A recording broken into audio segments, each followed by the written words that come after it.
विशाल शर्मा, आप देख रहे हैं SP9 न्यूज। स्वागत है आप सभी का आज के इस प्रोग्राम में। और प्रोग्राम की शुरुआत हम यहां पर कर रहे हैं कांग्रेस पार्टी के अध्यक्ष पद को लेकर। कांग्रेस में अध्यक्ष पद की कमान किससे मिलनी चाहिए, इसी मुद्दे पर आज हम बात करेंगे। देखिए, सीधे सीधे तौर पर आज देख रहे हैं कि अध्यक्ष पद की कमान को लेकर काफी समय से पार्टी में एक अलग रसाकसी देखने को मिल रही थी, लेकिन कहीं ना कहीं आज ये देखा जा रहा है कि मौजूदा समय में जो स्थिति बनी है वो ये बता रही है कि शायद अगर सचिन पायलट या प्रियंका, इन दोनों में से किसी एक को जिम्मेदारी दी जाती है तो ज्यादा प्रभाव पड़ता नजर आएगा। दोनों में बेस्ट अगर देखा जाए तो किसे, देखिए सचिन पायलट। क्यों? क्योंकि कांग्रेस पार्टी पर काफी समय से परिवारवाद का आरोप लगता रहा है।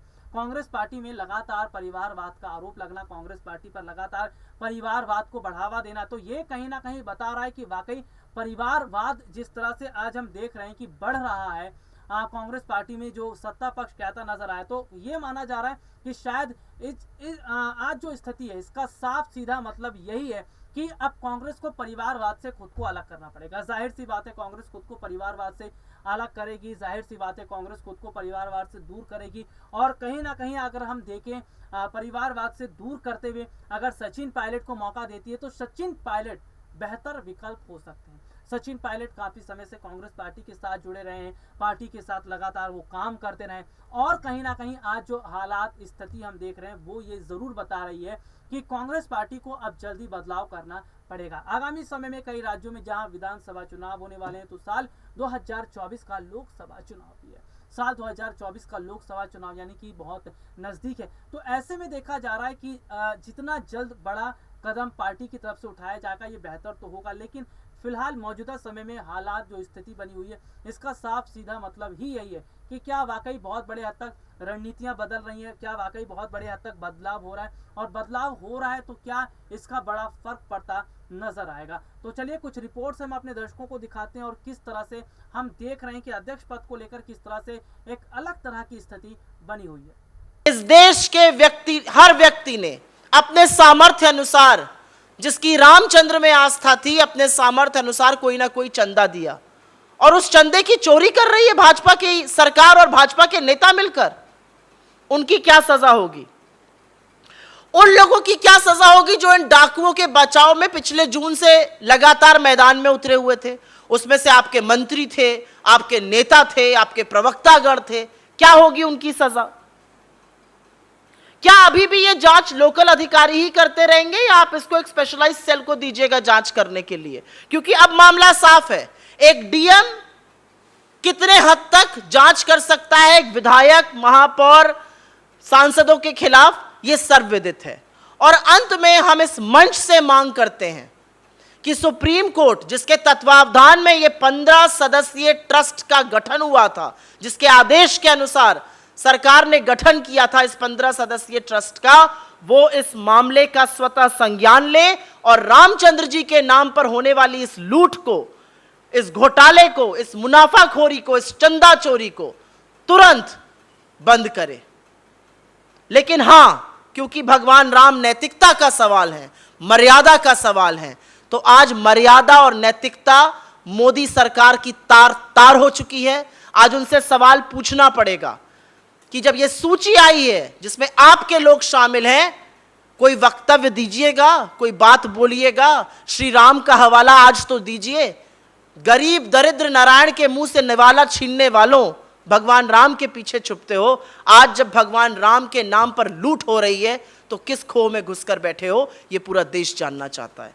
I will very briefly make a statement in English. This is about the huge property scam that's happening in Ayodhya. It is not just us, and we have been saying this from day one, since June 2021, when things came to light, that there should be a thorough probe into how the land scam is happening in Ayodhya. But now the Ayodhya Development Authority has put out a list of 40 people who have been involved with land scam in the building of the Ram temple, and prominent amongst those are names of the Ayodhya MLA Ved Prakash Gupta of the BJP Mayor Rishikesh Upadhyay, of ex-MLA Gorakhnath, multiple officers in the UP government whose relatives have bought land, and you all know what this is about, because there are only 3 big points of this entire land scam. The first is people had donated, keeping faith in mind. When you play around with donation, जब आप 2 करोड़ की जमीन 18 करोड़ों में बेचते हैं तो आप उस चंदे की चोरी कर रहे हैं. The first is you're scamming donations done in the name of Lord Ram. The second, of course, is that the Mandir Trust, the Temple Trust, has only acquired 70 acres of land. Who knows these blueprints? Why are BJP leaders acquiring more land at low cost and then selling it at steeply high prices to the Temple Trust with the cognizance, with the approval, with the signatures of members of the Temple Trust? Champat Rai, Anil Mishra, Rishikesh Upadhyay. Dalit land cannot be bought and sold under some provisions. That issue is still in court. You've bought land, you've sold it. And we are not the only ones who are raising this issue. The saints, the people involved with the temple are raising these issues. Whether it is the Hanumangadi temple Mahant Dharmadas, who has made some serious allegations of fraud and fraudulent practices and a huge property scam that's on in Ayodhya. The reality is that relatives of Rishikesh Upadhyay, relatives of Ved Prakash Gupta, the MLA, relatives of multiple officials of the UP government have been involved in this land scam. And the only probe that's happening is that at the DM level. How can the DM probe the MLA, the ex-MLA, the ministers in the UP government? It is important to remind you how land worth 2 crore was sold for 18.5 crore. And which is why the question arises. Why is Mr. Modi and of course his super prime minister, Mr. Amit Shah, conspicuously silent? Why are they not breaking their silence, especially when it has come to light that members of your party are involved in the largest scam of land in a place like Ayodhya, which is seeing the building of a huge Ram temple. From this stage, we expect Mr. Modi to break his silence, but we also urge the Supreme Court, under whose instruction the Ram Mandir Trust was set up, the 15-member Ram Mandir Trust, to take this into cognizance and to act against these people. Because this is a matter of faith. This is about people who donated every little pie that they could for this temple. You cannot play with faith. You cannot hurt the sentiments of people. Ram नाम की लूट का मतलब राम के पर्याय की लूट है. राम नाम के चंदे की लूट नहीं है. We'll take questions on this if you have. You said you'll go to the Supreme Court for asking them, because they had authorized the scheme. Will you be interjecting or you will request the interested parties? I didn't say I will go to the Supreme Court. I said that the 15-member Ram Temple Trust was set up due to an order of the Supreme Court. And now that it is in public light, now that an official authority, which is the Ayodhya Development Authority, has put out names of people who are involved with this property scam, and there is a huge conflict of interest that multiple members of the Ram Temple Trust have, the Supreme Court should take suo moto cognizance of this matter. And I hope they will. कोई और सवाल इस पर? धर्म और आस्था की दुहाई देने वाले लोग, जब धर्म और आस्था के साथ इस देश में खिलवाड़ हो रहा है, जब मर्यादा पुरुषोत्तम राम के नाम पर जो चंदा आया है उसकी चोरी हो रही है, राम मंदिर के नाम पर मुनाफाखोरी हो रही है, और वो आपके लोग कर रहे हैं, आपको चुप रहने का कोई नैतिक अधिकार नहीं है. आपको बोलना पड़ेगा, आपको चुप्पी अपनी तोड़नी पड़ेगी. There have been certain developments in Bihar. Will the Congress support? I am right now taking only this because this is an important issue. It's an important issue because multiple people across the length and breadth of this country have donated for the construction of the Ram temple. They hope to see a Ram temple being erected. But what is happening in Ayodhya is that every BJP member has turned into a land shark, a land mafia. And I think this is a very important issue. We can take it offline.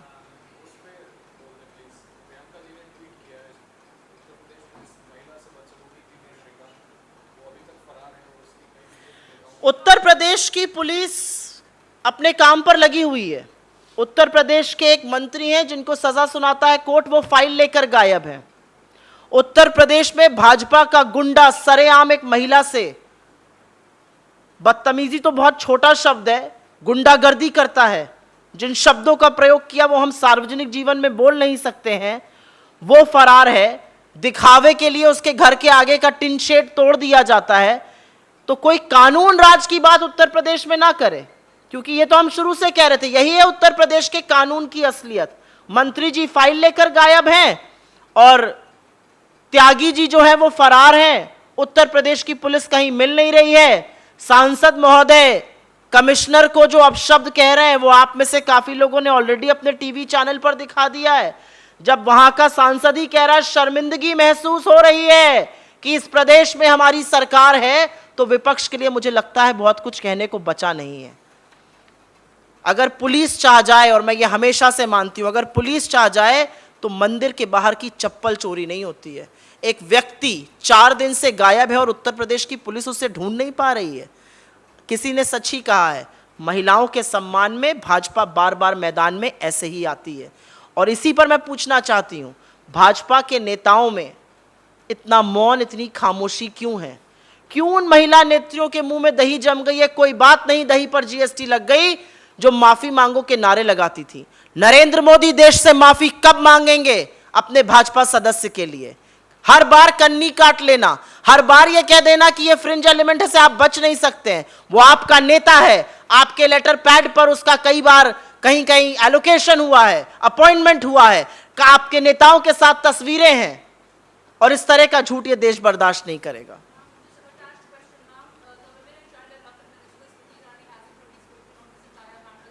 She never does. She never speaks on matters related to women and child development. She gives into theatrics, and which is why I said, why does she not speak on this matter? तो देखा आपने हमारी report जिसमें हमने आपको विस्तार से दिखाया, तो सीधे सीधे तौर पर देखा जा रहा है कि आज जो हालात स्थिति बनी है, इसका साफ मतलब ये है कि कांग्रेस पार्टी में जल्द से जल्द बदलाव होना चाहिए। पार्टी में जल्द से जल्द बदलाव होगा तो शायद इसका प्रभाव आने वाले समय में जरूर दिखता नजर आएगा। आज के लिए इतना ही, आपसे फिर दोबारा मुलाकात होगी, तब तक के लिए इजाजत दीजिए, नमस्कार।